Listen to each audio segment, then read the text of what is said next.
যারা আমরা ফ্রান্সে বসবাস করছি তাদের জন্য এই ভিডিওটি অতি গুরুত্বপূর্ণ এবং এই যে ওয়েবসাইটটি রয়েছে সেটি আমাদের জীবনকে খুব সহজ করে দিয়েছে। কারণ হচ্ছে এই একটি ওয়েবসাইট থেকে আমরা অনেকগুলো কাজ ঘরে বসেই করতে পারবো। তাহলে আসুন আমরা দেখে আসি এই ওয়েবসাইটের ভেতরে কী কী রয়েছে। প্রথমে যেটা রয়েছে যে ভিসা ভ্যালিড করার জন্য এই স্থানটি রয়েছে। এখানে ক্লিক করলে আপনি আপনার ওয়াইফ বাংলাদেশ থেকে আসলে তার ভিসা এখানে ভ্যালিড করতে পারবেন। এর পরেরটা হচ্ছে আপনি আপনার যে তৃতীয় সিজুর রয়েছে সেই সিজুর যদি আপনি আবেদন করতে চান এবং অথবা আপনার তৃতীয় সিজুর হারিয়ে যায় সেটা যদি আপনি পুনরায় আবেদন করতে চান এবং আপনার যদি শেষ হয়ে যায় সেটা রিনিউ করার জন্য এই অপশনটি রয়েছে। এখানে আপনি ক্লিক করলে আপনি পরবর্তী ধাপগুলো এমনিতেই করতে পারবেন খুব সহজে।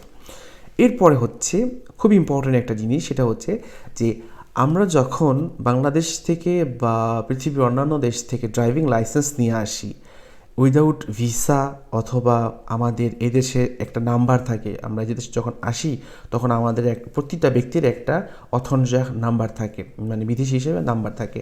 সেই নাম্বার যদি না থাকে কোনো সমস্যা নেই, আপনি এই অপশনে গিয়ে আপনার বাংলাদেশের ড্রাইভিং লাইসেন্স চাইলে আপনি এখানে ভ্যালিড করতে পারেন এবং তার জন্য এই অপশনটি রয়েছে।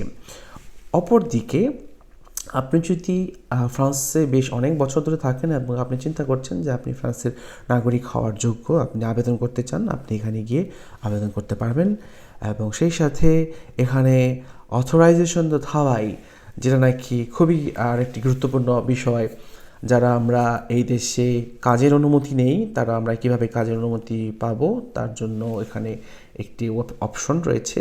এখানে গিয়ে আপনি ওই ধাপে ধাপে সামনের দিকে এগুলো আপনার অথরাইজেশন ধাবাই পাওয়ার সুযোগ থাকে অনেক। এবং এরপর আপনি যদি বিবাহিত না থাকেন, আপনি যদি বিয়ে করে আসেন বা আপনার সিচুয়েশন সিঙ্গেল থেকে ম্যারিড হয়েছে সেই ক্ষেত্রে আপনি এখানে প্রবেশ করে আপনার সিচুয়েশন চেঞ্জ করতে পারেন। এবং সেই সাথে যারা আমরা রিফিউজি রয়েছি বা রাজনৈতিক আশ্রয় আবেদন করার পরেই দেশে আশ্রয় পেয়েছি, তারা আমরা বিভিন্ন দেশ ভ্রমণ করতে চাই, সেই ক্ষেত্রে তাদের জন্য একটি সুন্দর পাসপোর্ট দেওয়া হয়। আর সেই পাসপোর্টের জন্য এই অপশন থেকে আপনি গিয়ে আবেদন করতে পারবেন এবং এই সকল কাজগুলি আপনি ঘরে বসেই করতে পারবেন। এবং সেই সাথে এই সকল কাজ করার জন্য সরকারকে যেই ট্যাক্স বা পেমেন্ট করতে হবে তার জন্য এখানে আরেকটি অপশন রয়েছে, যে আমি ইংরেজিতেই বলি টিম ফিসকাল, বা যেটাকে আমরা বলতে পারি যে স্ট্যাম্প ইলেকট্রনিক। আমরা টাকা দেব এবং সেই পরিমাণে তারা একটি স্ট্যাম্প দিবে, যে স্ট্যাম্পটি এখন হয়ে গেছে ইলেকট্রনিক, স্ক্যান করার মতো একটি কোড দেওয়া হবে। তো এটা আপনারা ঘরে বসে করতে পারবেন। আপনি ক্লিক করলেন, ক্লিক করার পর এখানে অ্যামাউন্ট ফিক্সড করা আছে একদম, যে কোনো অ্যামাউন্ট, যে পরিমাণ অ্যামাউন্ট আপনার প্রয়োজন সেই অ্যামাউন্ট আপনি ধার্য করবেন।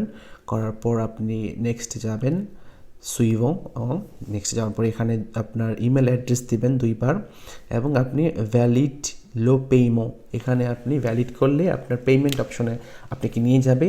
আপনি আপনার যেই ব্যাঙ্ক কার্ড রয়েছে সেই ব্যাঙ্ক কার্ডের তথ্য দিয়ে আপনি আপনার সেই স্ট্যাম্প কিনতে পারেন এবং সরকারকে পে করার জন্য যেই টিম্বার ফিসকাল বলে, হয়তো আমার উচ্চারণটা সঠিক হচ্ছে না, চেষ্টা করছি। আমি যদি বাংলায় বলি যে আমাদের যে স্ট্যাম্প বা সরকারকে পেমেন্ট করার জন্য যে অর্থ বরাদ্দ থাকে এই সেবাগুলো পাওয়ার জন্য, সেটি আপনি ঘরে বসেই কিনতে পারবেন শুধুমাত্র ব্যাঙ্ক কার্ডের মাধ্যমে। তাহলে এই কাজটি খুবই সহজ হয়ে গেল, এখন ঘর থেকে আমরা এই সকল কাজগুলো করতে পারবো। তাহলে যদি ভিডিওটি আপনাদের ভালো লাগে তাহলে অবশ্যই আপনারা কমেন্টস করতে ভুলবেন না, শেয়ার করবেন এবং প্রশ্ন থাকলে অবশ্যই জিজ্ঞেস করবেন। ধন্যবাদ সবাইকে।